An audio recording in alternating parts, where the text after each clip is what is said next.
What's your reaction to that list? What was the first thing that struck you, when you read through that list? What struck me is that Tinubu is not repentant. Tinubu does not want to move this country forward. Tinubu is working towards failure. In fact, for a man who have displayed this type of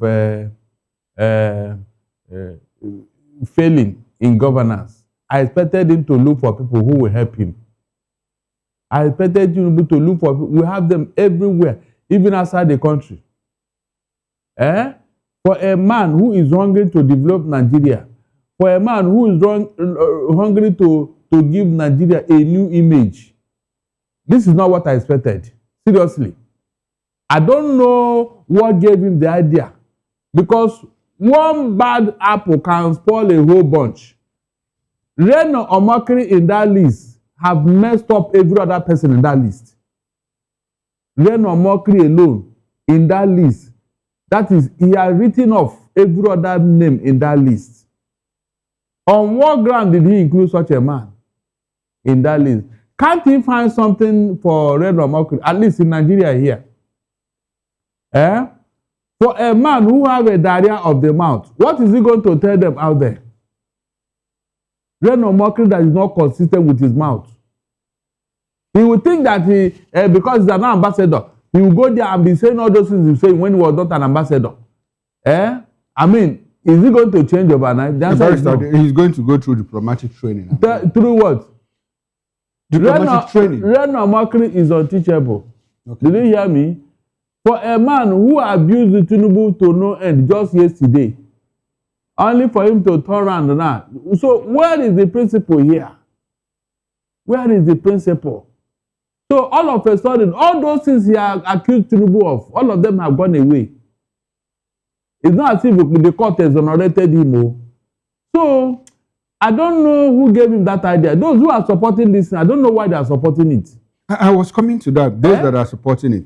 But you said something. You said that the president should look for people who will help him. I'm telling you. You think that people like Reno can't help him? I mean, these are I think someone called him a laundromat, These are people who are very forceful in condemning and also as well as very forceful in defending.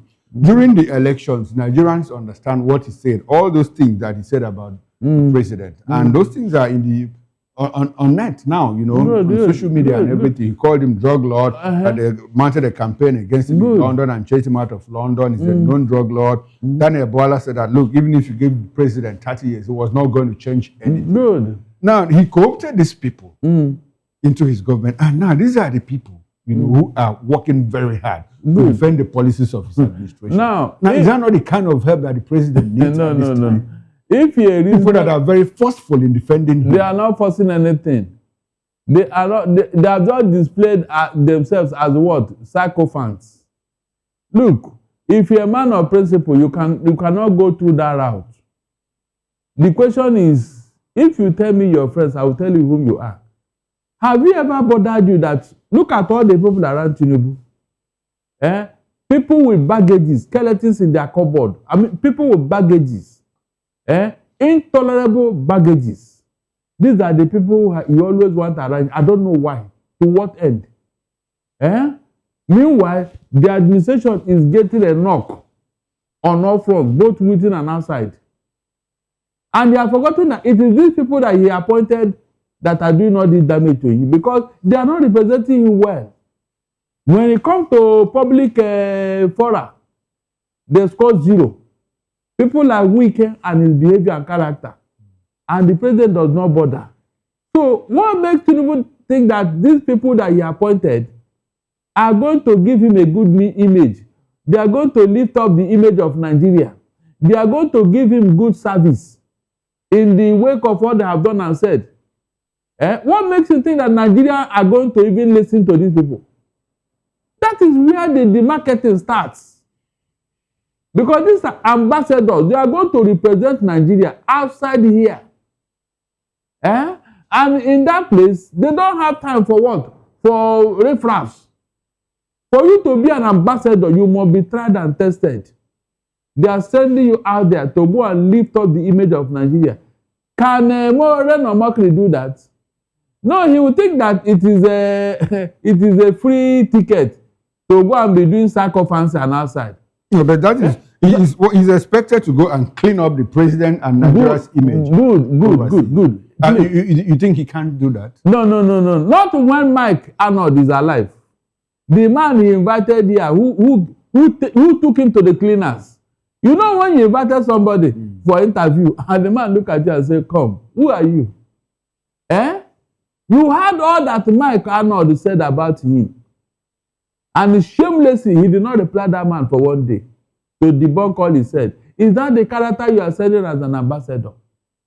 Please tell me. And this thing is all over the net. Mahmoud Yakubu. Yes, I was coming to. Okay, go ahead. Since you've already brought him in, I was Jesus Christ of Nazareth. Wonder shall never end. Mahmoud Yakubu. Is it not obvious to you now that man worked for APC? From what has happened now. Does this look like a reward for a job? In fact, a very dirty job. Very dirty job.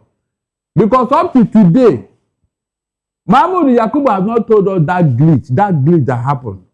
He has not explained it up to today.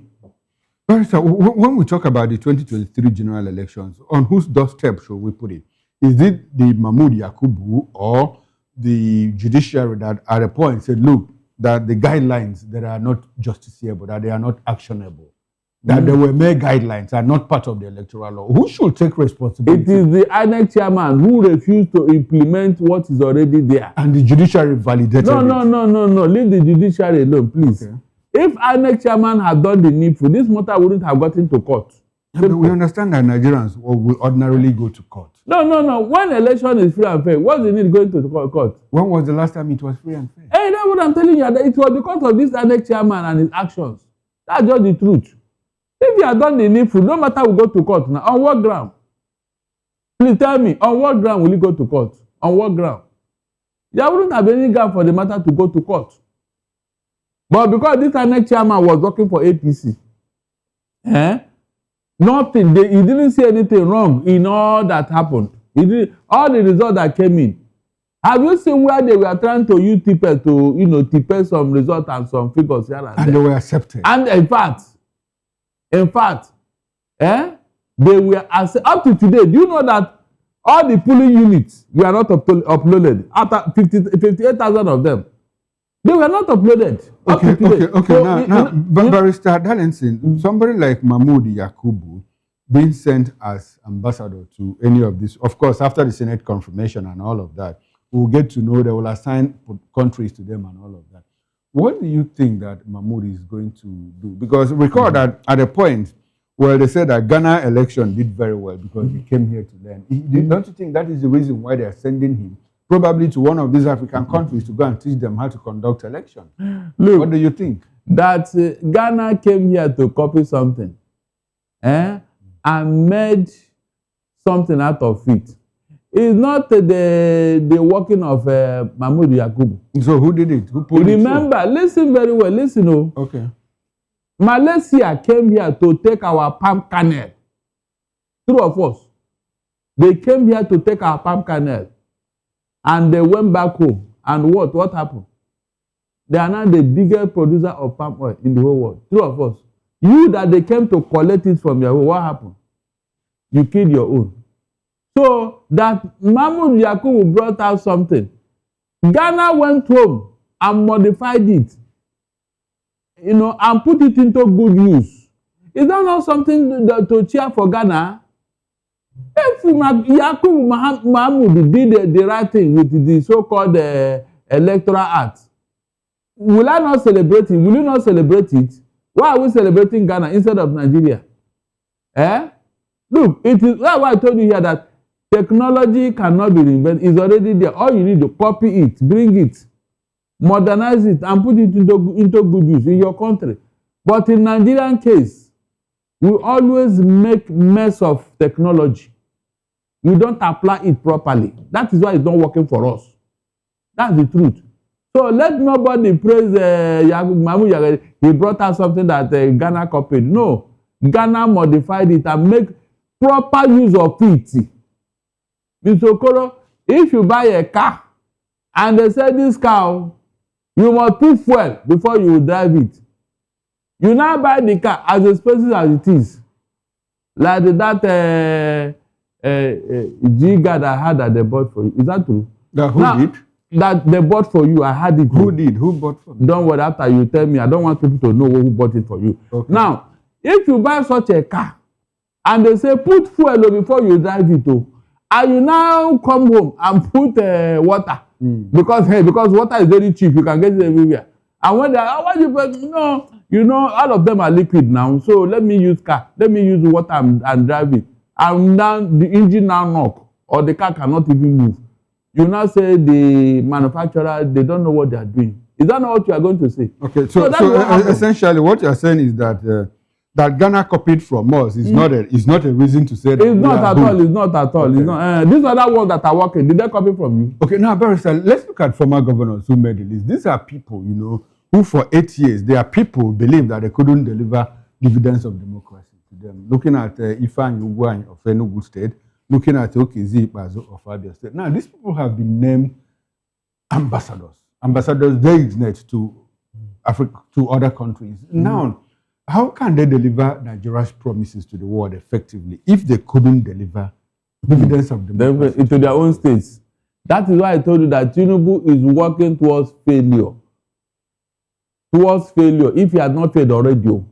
Because for a man who is hungry for what? For development, who is hungry for success, he cannot pick this kind of people. He cannot. I remember when Obasanjo came in 1999. Is that not true? He went for what? Technocrats all over the world. Obasanjo went outside there and picked people. Picked people. Tested the hand. In fact, the World Bank gave him a Okonjo-Iweala. And you saw how the economy was under Obasanjo. Of all the things anybody can accuse Obasanjo, he tried. Is that not true? That is why we keep telling people, forget about propaganda. APC, since you don't know what to do, return us back to PDP. I'm not joking. Since APC doesn't know what to do after 10 years, going to, what's it called? Going to how many years now? Return us back to PDP. You are better off under PDP than under you. You saw the results. It's just that sycophants and the propagandists, they don't want to accept the truth. We can sit down here and tell you what PDP did in office. Because of the caliber of people they employed, the caliber of ministers. Akinwumi Adesina got that ADB job because of what he did in this country under PDP. People were coming here to copy all the things he was bringing out concerning agriculture. Tell me any of them in this APC government. So when I say that Tinubu doesn't, in fact, it's like he has sworn to fail. That's just how to put it. Now, Barrister, you know, in 6 months now, the president will be 3 years in office. Of course. And it took him 2.5 years to put together this list. So does it look like the president didn't know that the people around him, that the people that he nominated, I'd like for us to liken it to the clemency list, you know. You know, when the clemency list came out and there was this backlash, you know, Nigerians opposed it, kicked against it. And the president said, oh, sorry, Nigerians. And the Police Service Commission said, and NDLEA said, no, these are the names, these are not the names, you know, that we pushed out. It must have been doctored. Some names were smuggled in. Is there a likelihood that this might have also happened in this list? Of course, of course. Does it look like the president doesn't know the character of people that he's recommended as ambassadors to? Thank God you raised this issue. Okay. You can see that like Buhari, like Tinubu. I don't understand. Hold on. Okay. You can see like Buhari, like Tinubu. When Buhari was there, Abba Kyari, his chief of staff, was doing all the appointments. Two of us. Buhari, you remember that letter when they asked Buhari something, he said, I am not aware. I am not aware. Everything, I am not aware. So, who is aware in your government? So, Tinubu have outsourced his government to what? To his cronies and sycophants around him. He is not in charge because a president that is in charge cannot commit this type of blunder. This is how many times now. From fuel subsidy to clemency list to this one now. A president that wants to succeed cannot make this type of mistake. That means some people are making this mistake on his behalf. It's only when the thing becomes public knowledge and people start crying out that you now get to know and say, come, who, Mr. Lagbaja, what is this I'm seeing? Who did this? They will now start doing damage control. Yes. Look at all the policy statements and all the policy actions you are taking. You always reverse them. That means it was not thought of. It was not thought through. There was no clear-cut deliberations on them. People just wake up and then put everything together and know. Apparently, because they know that he doesn't read the most of the briefs. Yes, now. If you read them, you will see the list, Abi. He will go through them. You want to tell me that list, he didn't went through them and still went ahead to approve or whatever. That's the question that I'm asking. That will tell you that he's not in charge. But his sycophants and will not agree. He is not in charge, it's obvious. If not, why does it take a Donald Trump to wake him up? Mr. Okoro, why does it take a Donald Trump to wake President Tinubu up? How did you wake him up? Look at all the actions you are taking in that 2 weeks against insecurity. Is he not supposed to have done all these things before now? Okay, but Barrister, I'd like for you to hold on your thoughts because the issue of insecurity is the second topic of discussion. Let us stay within this ambassadorial. Because of the backlash that has greeted, these ambassadorial appointments, and do you think that the president will reverse himself like he did the other time? We believe that some Nigerians believe that the president has listening ears that if Nigerians say no, we don't want this, that he will go back on it. No, do you think that is going to happen? He may not. Okay. Because some of these people are his attack dogs. Are you getting what I'm saying? Okay. People like Reno Mokri, Faneka Yode, they are his attack dogs. So he may not withdraw them. Okay, so assuming the president didn't get to see the list, the people that put together the list now are able to read the president's mind. Is that what it looks like? It looks like, because more lists are coming. I hope you know. Yes. They just use this to test the water. Okay. So if this one says true, maybe the next list now, MC Oluomo will be included. Or don't you think so? I don't know. This is the man in the court who said, no, you cannot be any URT chairman. The court who said so. His association disowned him. But what did Tinubu do?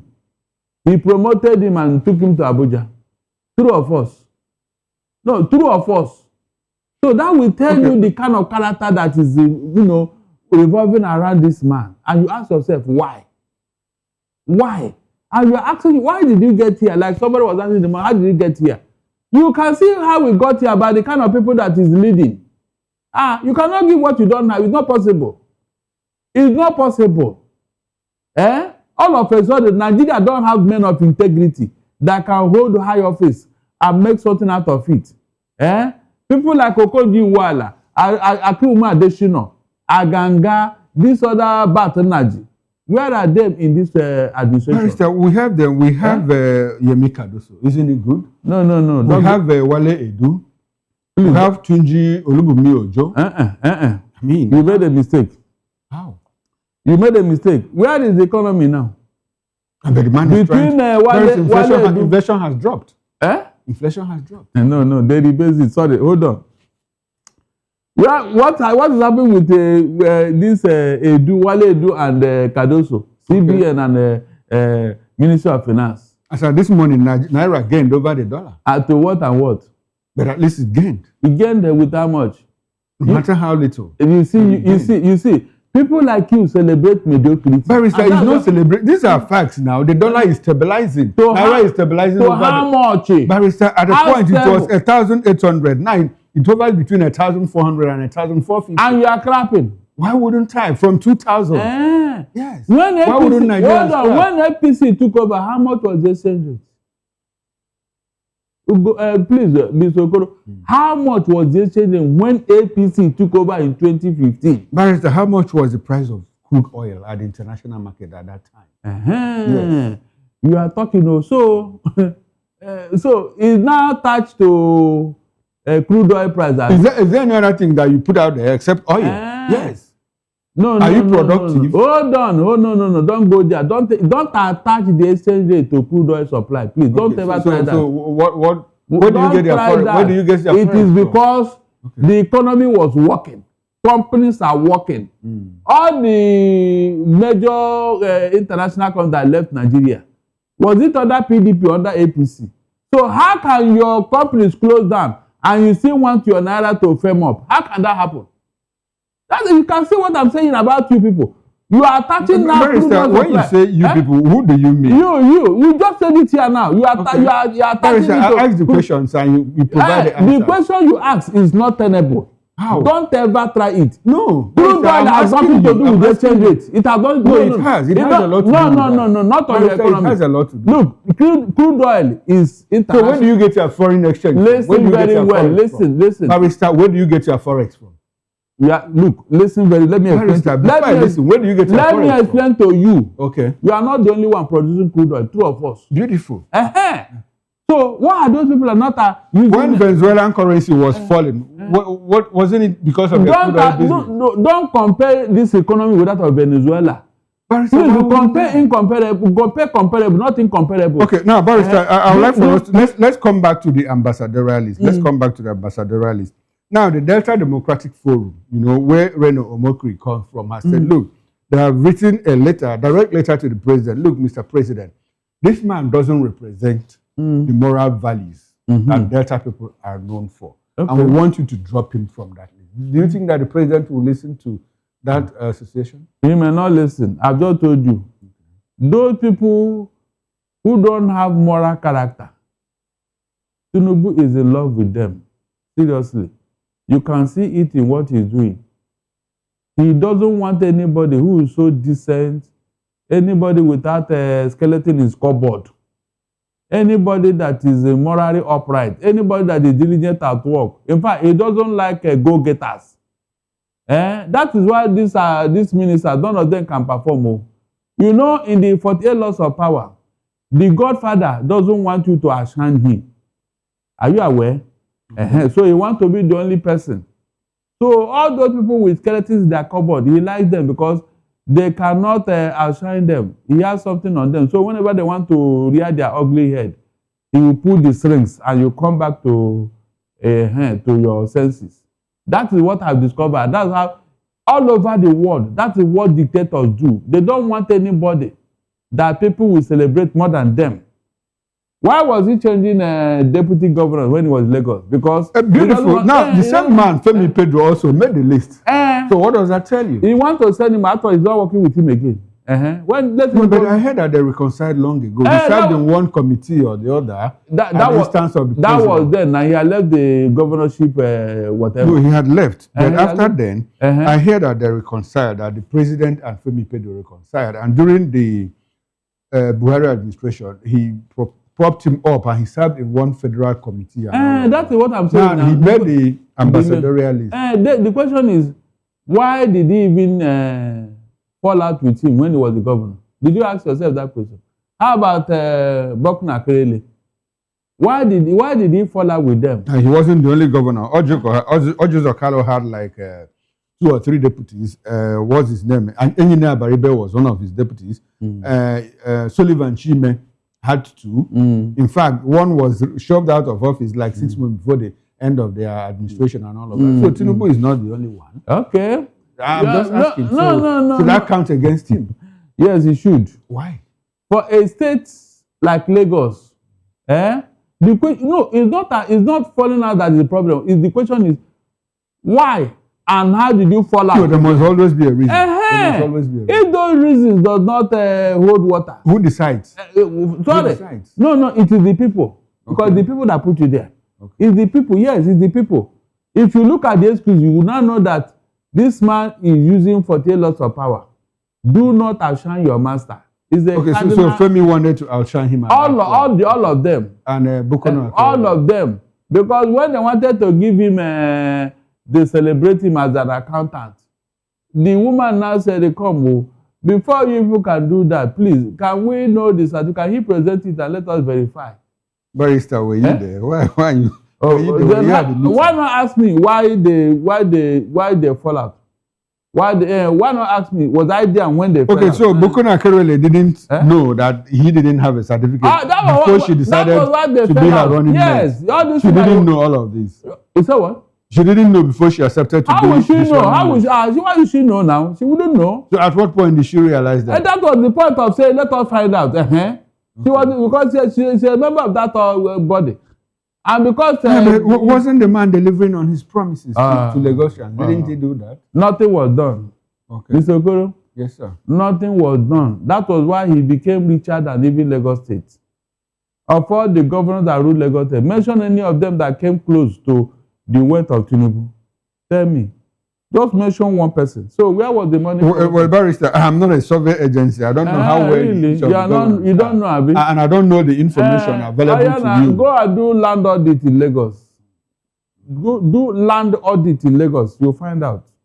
Now, Barrister, before we leave this topic, you see a situation where, because in the diplomatic circles, in international relations, countries also have the right to reject, people who are sent to them. Of course. So, in the light of what we see, the backlash, the world is a global community now. Mark Arnold is there; they're already trolling Reno, Mockery, FFK, and all of that. Do you see a situation where any of them could be rejected? It has happened severally. Before they present their letter of credence. Yes. When you present your letter of credence, and then after going through and all that, then people will now vet it.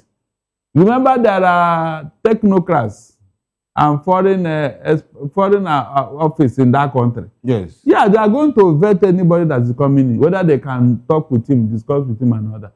If they find out that no, this one is not, they will tell you that look, this guy is not fit for us. Barrister, there was an uproar in the Senate today during confirmation over Reno Mockery. Someone said, no, Reno is not fit. Others said, no, it's the president's prerogative. So, what should it be? Of course. That is why we are falling. Look, Mr. Okoro, you see this thing, this sentiment that people bring into governance, it has killed us. I'm not joking. 90% of the infamy committed at this government is because of what? Selfish interests. Sentiment that they bring into governance. Remember, this was exactly what happened when they brought one man from Abuja division of the judiciary to go and represent us at ICJ. Remember? The 3 tests they gave the man, he failed it. He failed the 3 of them.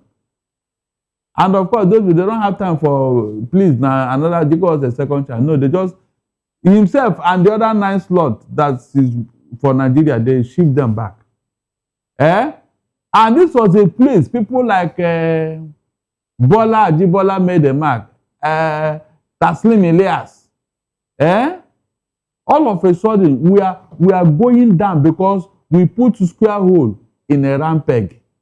How can it fit in? Okay. Do you play with such a thing? You are talking of where you are going to meet the big boys, international league. You are sending somebody and there. We are sending more like our 4th 11. I am telling you. Can you imagine? So what does that say about what moral export are we taking to the world? Apart from that, look at also the tribal sentiment. In the Southwest, you have 11. I mean, you have 6 states. Abi? Ordinarily, each state should produce one ambassador. But the Southwest has 11 slots on this list. Oh. Yeah, some say 12. Some say 12. 11 up to going to 12. Just Southwest. South has 3. That means each state brought 2. How many from the Southeast, Mr. Okoro? I think South has got 5. How many? South has got 5. That's the 5 states in the first South. Yeah, the 5 states, yes. Was he not fair enough? Go and look at the country they will give them. Okay. Is that DRC? Burkina Faso. Somalia. DRC. Good. And then maybe Mozambique. Togo. Okay. Republic of Benin. No be Cape Verde. Okay. Or with that other country, St. Lucia. St. Lucia, abi? So okay, now, Barrister, we are questioning home. Barrister, on the show this morning, a guest said that there was a new lexicon in our political dictionary. I don't know if you have heard about it. I just remembered it because you talked about the judiciary. He said there is something called JPC now, like CPC, countries of particular concern. He said there are judges of particular concern. Have you heard that before? Is it not obvious? Judges of particular concern. I'm telling you, yes, no, it's true, really. I mean, every lawyer knows that. It's not a news now. Okay. There are judgments of particular concern. No, judges, not judgment. Okay, judges and judgment. They are the same. JPC. That is a new word in our the only thing that they did not go forward to name those judges. No, he did. He named those judges in their particular order. Okay. Because the last CJN, it was by, second to the last, yes. It was by petition that he left. His own body wrote a petition against him. Is that not true? And all the corruption cases against him before Ariwola took over. Is that not true? Good. These are the things. So if at that height, corruption is prevailing, you can imagine what is happening on the... But Barrister, it is good to know that you agree that we have what we call JPC. Can I deny it? No, there are things. Now let's get into the second topic. If you want to support your person, your body, or your association, it's not in this case. I will look stupid. Okay. If I want to do that, I will look very stupid. Seriously. All right, Barrister, a 13-day surge of coordinated bandit and terror attacks across northern Nigeria has left at least 490 people abducted, including monarchs, students, worshippers, travelers, and an entire bridal party. The wave of violence stretching from Sokoto to the FCT, Niger, Kwara, Kogi, and Borno states has triggered widespread fear as communities flee their homes and rescue operations continue. While several large-scale kidnappings, including the abduction of 303 students and 12 teachers in Niger State and the kidnapping of a Kwara monarch whose captors now demand a whopping 150 million naira ransom, underscore the scale of insecurity despite ongoing military operations. While the crisis has prompted strong reactions from lawmakers and advocacy groups, the Senate warned that Nigeria must strengthen community-based security structures, while Deputy Senate President Barau Jibrin urged security agencies to prevent bandits displaced from neighboring states from regrouping in Kano. Well, Huriwa sharply criticized the Tinubu administration, alleging poor strategy, nepotism, and weak security leadership, linking the recent mass abductions to what it called the government's failure to decisively confront terrorists. The group accused the president of lacking the political will to prosecute terror financiers and condemned the retention of the Inspector General of Police. Meanwhile, political tension has fled as former President Obasanjo advised Nigeria to seek foreign assistance, a suggestion the presidency rejected as capitulation. Presidential aide Sunday Dare defended Tinubu's security strategy, arguing that the administration is confronting full-spectrum terrorism through coordinated military and non-military approaches. As attacks continue across multiple states, analysts warn that the spread of violence highlights the urgency of a more robust, locally integrated security architecture, while affected communities plead for faster intervention and sustained rescue efforts. Barrister, have you noticed the surge in attacks recently? In fact, it's like they just woke up. It's like somebody just annoyed them. What could be the reason for the surge? What do you think? To tell you that what Donald Trump is saying is that the man is blowing hot and I cannot do anything. And you think he won't do anything? He will not, because the Nigerian government is not cooperating. They sent a group led by Nuhu Ribadu. Listen, they are buying time. Leave that, they are buying time. Listen very well. For a government that is serious about this insecurity, and the former president made a suggestion, what was their reply? That response from the presidency against Obasanjo, what does he tell you? He tells you that they are not serious about all this collaboration with America. Yes, they just exposed themselves, but they didn't know. They say it will amount to capitulation. Are you serious? But you are telling me now that you are cooperating with America. Look at the contradiction. If they are sincere with what they are doing, they would have told Obasanjo, yes, we are doing something in that regard. It would have, it would have been enough. But they said no. It will amount to capitulation. Capitulation, yet you are capitulated to terrorists. You have capitulated to terrorists. You have outsourced your sovereignty to terrorists. So what is the contradiction here? A foreign government that has good intention want to help you said no. But terrorists are here, sharing power with you. And you didn't see anything wrong with that.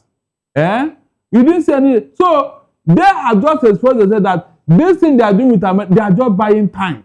And because they are buying time, that was why these terrorists now went haywire. They know that nothing will happen. They know.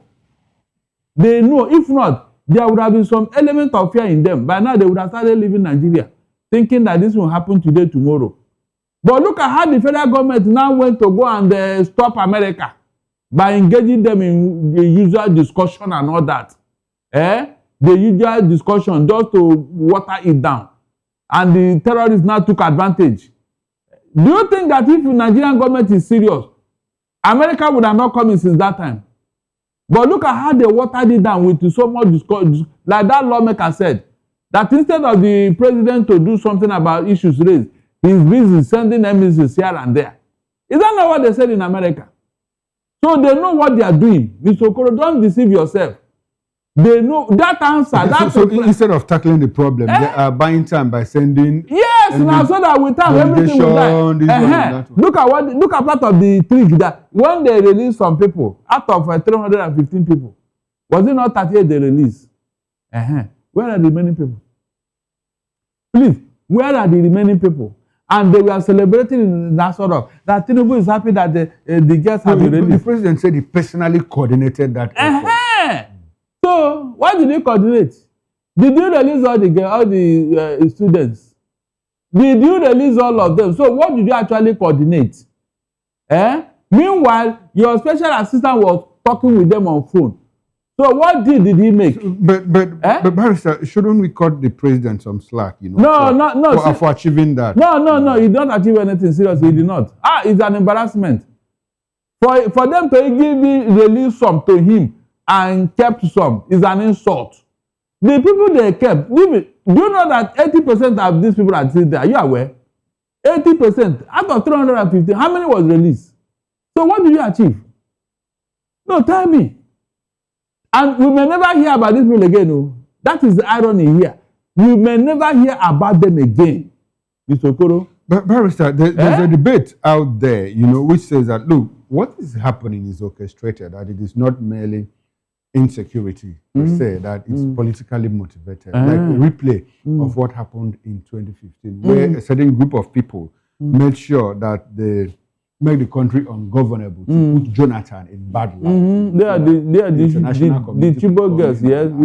Do you think a replay? Of course, whatever you sow, you will reap. The Bible can never be wrong. But Amechi has denied that they never went to US to report. Leave that thing. The records are there now. Whatever they deny is immaterial. The records are there.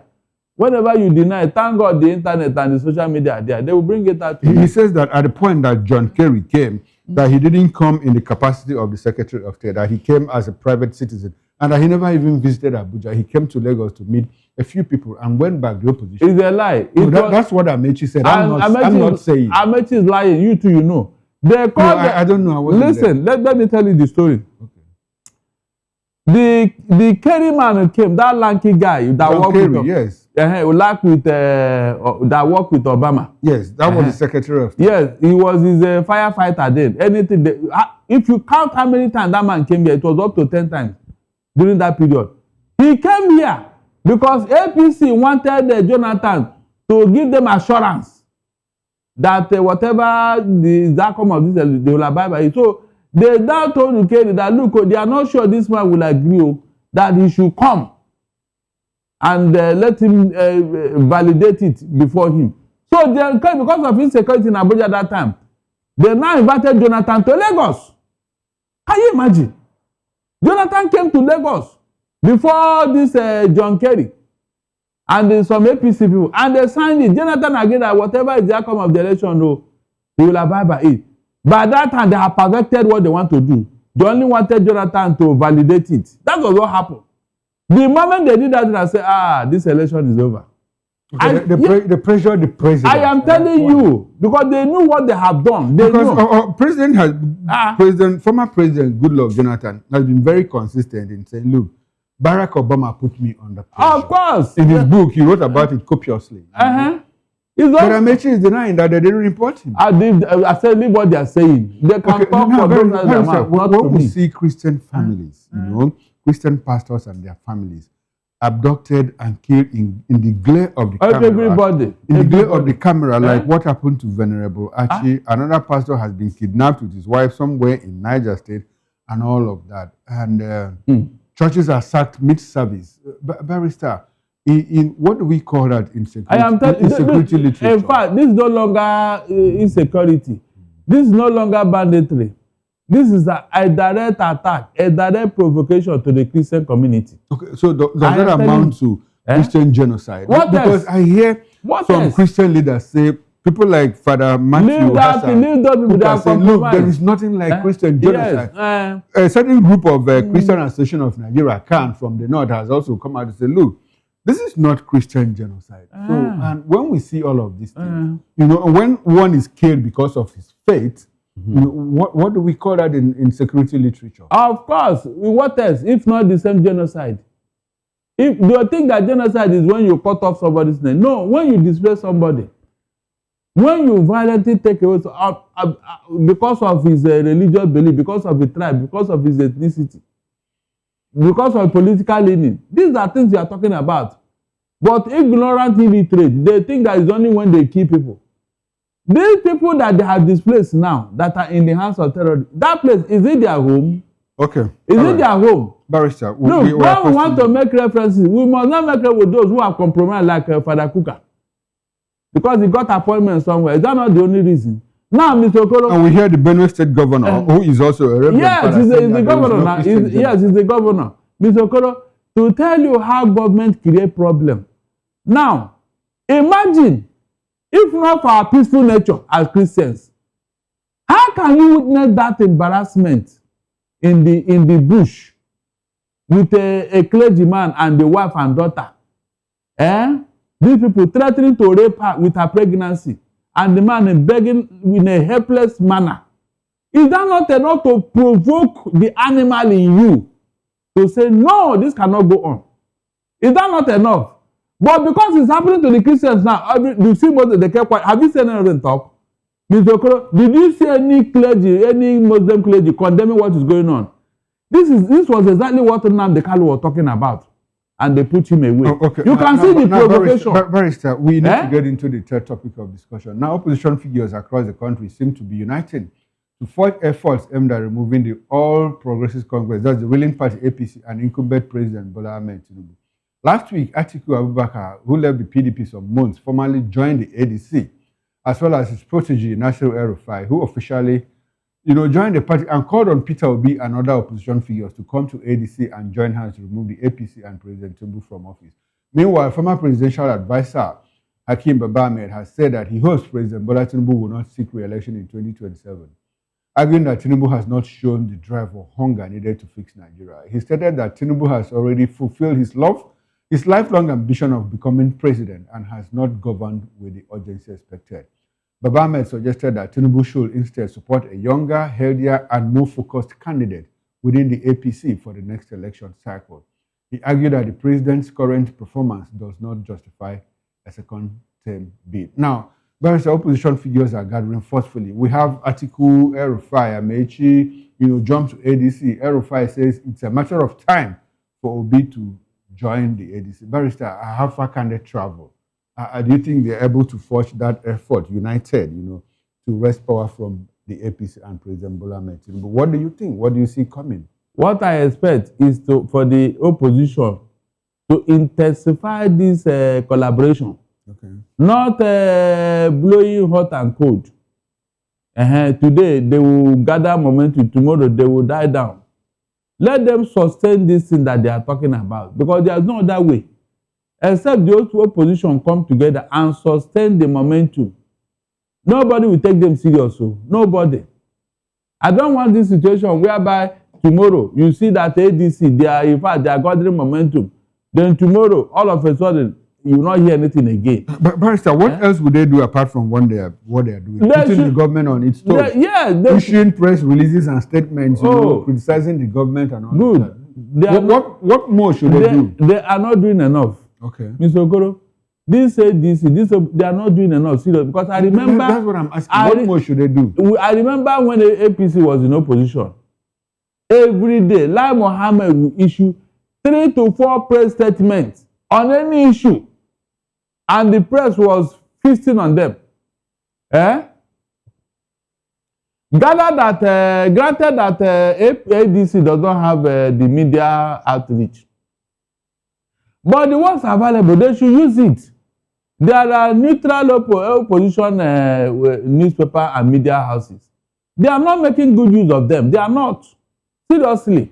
I was thinking that Bolaji Abdullahi is doing a lot, you know, always on TV, issuing press releases, statements, and all of that, taking the government to account.